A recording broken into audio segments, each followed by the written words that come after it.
I'm 92 years old, and I need to tell you something your family will never say to your face.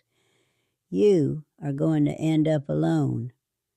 Not because you're unloved, not because you failed, but because that's what aging does. It empties every chair in your house one by one until the only voice left is yours. And most people don't survive that. Not because their body gives out, but because they never prepared for these 3 pillars. I have 4 children, 11 grandchildren, and I couldn't tell you the last time any of them called me first. I buried my husband, Arthur, in 2008. I buried my best friend, Clara, in 2014. My neighbor, Evelyn, the woman I had tea with every Friday for 28 years. She passed away on a Monday in 2021, and nobody told me until the following Saturday. I found out at the post office from her niece, who didn't even pause to sit down when she said it. So here I am, 92, still getting up at 6 o'clock every morning, still making my own tea, still driving to the market on Tuesdays. People look at me and say, "Rose, what's your secret?" Like I've got some magic vitamin. I don't.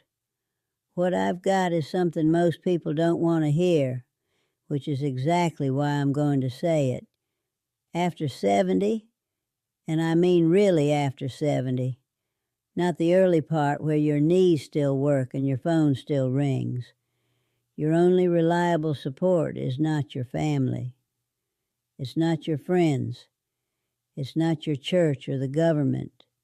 It's 3 things, 3 pillars, and if you don't have them built before you need them, you will spend your last years leaning on people who are not leaning back. I love my children. I want to be clear about that. My daughter Sarah is 65 now. She lives in Vermont and calls every other Sunday. My son Michael is in Oregon. He sends a text on holidays. My son Julian checks in maybe once a week. And then there's Catherine, my oldest. Catherine and I haven't spoken in about 8 years. There's a reason for that, and it's connected to everything I'm about to tell you, but I'm not ready to talk about Catherine yet. The point isn't that they abandoned me. The point is they grew up. They've got their own mortgages, their own marriages cracking, their own children pulling them in every direction. Love and support are not the same thing. Love is a feeling. Support is a show up. And after a certain age, the showing up gets thinner and thinner, until one day you realize you've been sitting by a phone that isn't ringing, waiting for somebody to save you from a silence nobody else even notices. Maybe you know what that silence sounds like. Maybe you're sitting in it right now. If you are, stay with me, because what I'm about to share is the only reason I'm still standing. I refuse to let that silence win. And what I figured out didn't come from a book or a doctor or a sermon. It came from watching 2 people I loved fall apart and deciding I wasn't going to be the third. The first thing nobody wants to talk about because it sounds boring is your routine, your daily structure, the non-negotiable architecture of your day. Now, listen carefully. I don't mean have a hobby. I don't mean stay busy. I mean build your day like it's a house you have to live in, because after a certain age it is. It's all you've got. Let me tell you about Martha Benson. Martha lived 3 houses down from me in the suburbs of Illinois. She retired from the library in 1995 after 30 years. The day she retired, her husband threw her a party in the garden. Paper lanterns, finger sandwiches, a cake shaped like a classic novel. Everybody clapped.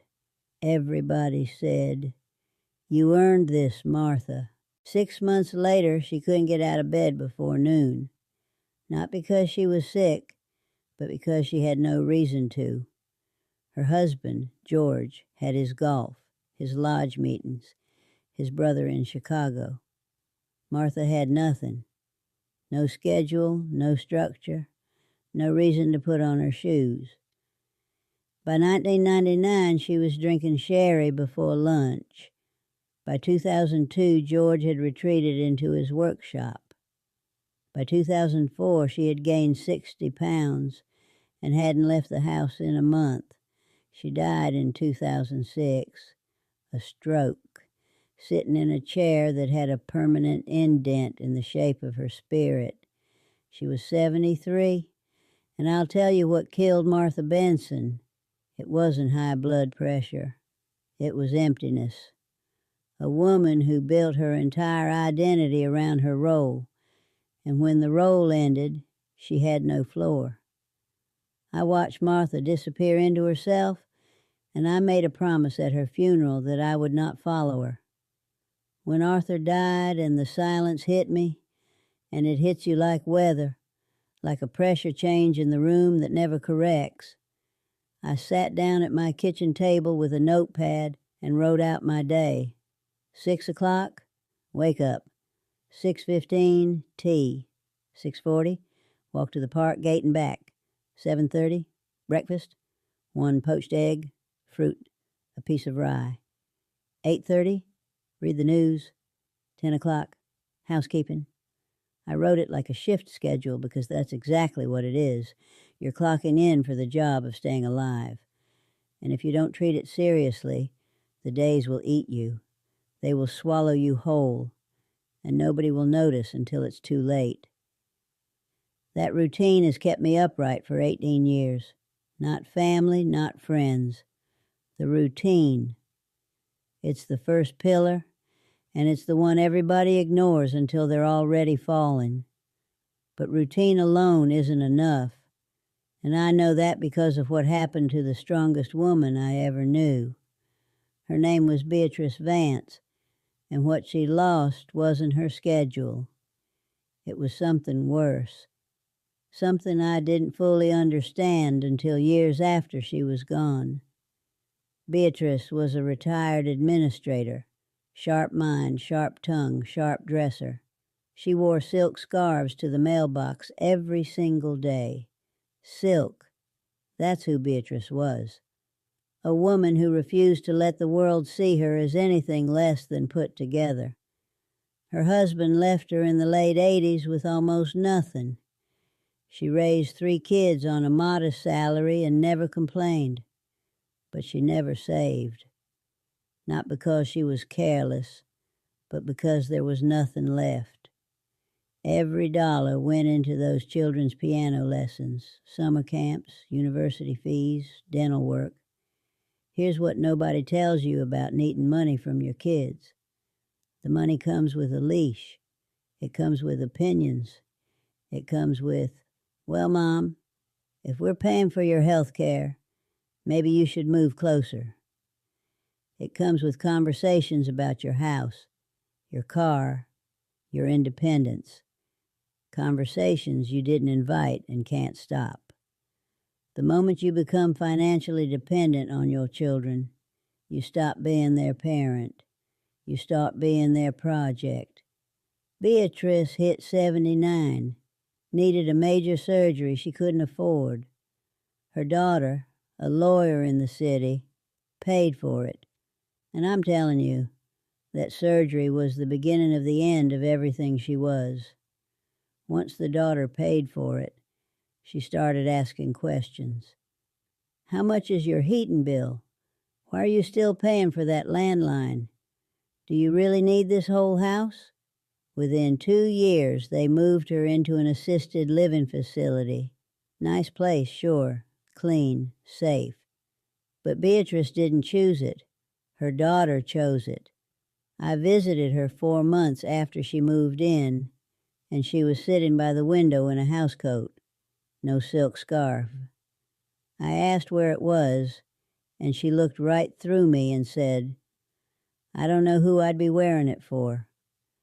That sentence has lived inside me for over a decade. If you've ever watched someone you respect just fold, you know exactly what I'm talking about. Independence isn't a luxury at this age. It's oxygen. You take it away and the person doesn't die right away, but something behind their eyes goes out and it doesn't come back. So that's the second pillar, your money. I was a bookkeeper for 40 years. I saved like my life depended on it because I understood something early, maybe too early. Needing people is dangerous, not because people are bad, but because people are busy. And busy people make decisions for you they'd never make for themselves. Guard your money. Grow it, even if it's modest. Because modest and yours is better than comfortable and someone else's. Now, the third pillar, this is the one I almost didn't talk about, because telling you about this one means admitting something I've never said out loud before. Not to my children, not to anyone. I didn't understand it until I was about 82, sitting at this kitchen table at 2 o'clock in the morning, unable to sleep, staring at a photograph of Arthur and me on our wedding day, May the 20th, 1956. And I had this thought that scared me. I looked at that photograph, and I realized I didn't know the woman in it. Not the young version, the current one. I knew Arthur's Rose.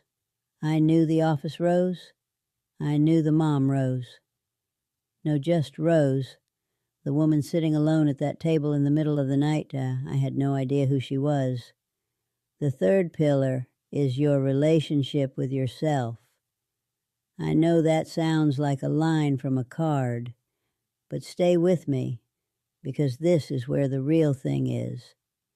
And this is where I have to tell you about Catherine. Catherine is my oldest, and the reason we haven't spoken in 8 years isn't because of some big fight or some terrible thing she did. It's because Catherine looked at me after Arthur died and said, "Mom, you need to move in with us." And I said, "No." And she said, "You can't live alone. You're 84 years old." And I said, "I'm not living alone. I'm living with myself. And I need to find out if that's enough." Catherine took that as rejection. She said I was being selfish, said I was choosing a cold, empty house over my own grandchildren. Maybe she was right. Now, I still don't know. But here's what I do know. If I had moved into Catherine's guest bedroom, I would have become Martha. I would have become Beatrice.